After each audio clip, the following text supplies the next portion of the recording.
কি গো, এখানে ডাল কোথায়? এটা তো দেখছি শুধুমাত্র জল। শুধু এটা দিয়ে কি ভাত খাওয়া যায়? ঘরে কি রান্না করার জন্য কিছু আছে যে রাঁধবো? আজ তো ভাগ্যটা ভালো যে ডালের জল অন্তত পক্ষে পেয়েছো। কাল তো রান্না করার মতো কিছুই থাকবে না। রামুকেই বা ওর মাসির বাড়ি আমি কতদিন রাখতে পারবো?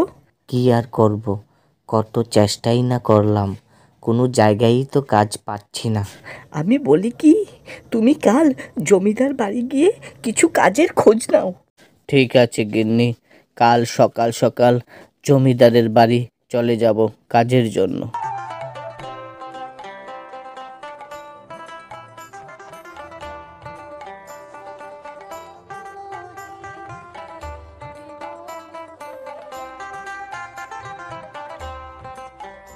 কি রে হরি, এত হন্তদন্ত হয়ে কোথায় যাচ্ছিস রে তুই? গুরু, জমিদার বাড়ি যাচ্ছি কিছু কাজের জন্য।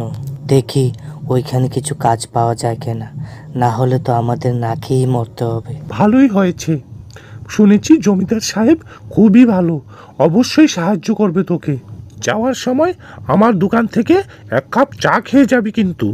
ঠিক আছে খুড়ো, যাওয়ার সময় তোমার দোকান হয়েই যাব।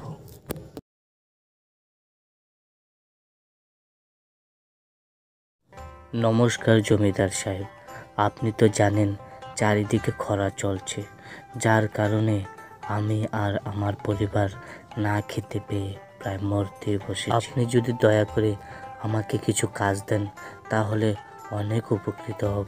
তুই তো জানিস হরি, আমার বাড়িতে কাজের লোকের অভাব নেই।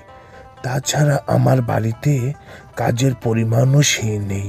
ঠিক আছে, তুই যেহেতু এত করে বলছিস, তোকে আমি আজ থেকে গরু চড়ানোর দায়িত্ব আর কলা বাগানের দায়িত্বটা দিয়ে দিলাম। তুই এখন থেকে কাজে লেগে পড়।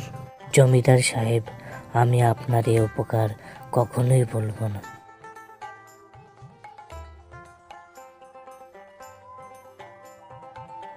যাক, কলা গাছগুলি পরিষ্কার হয়ে গেছে, এবার গরুগুলিকে মাঠে চড়াতে নিয়ে যেতে হবে।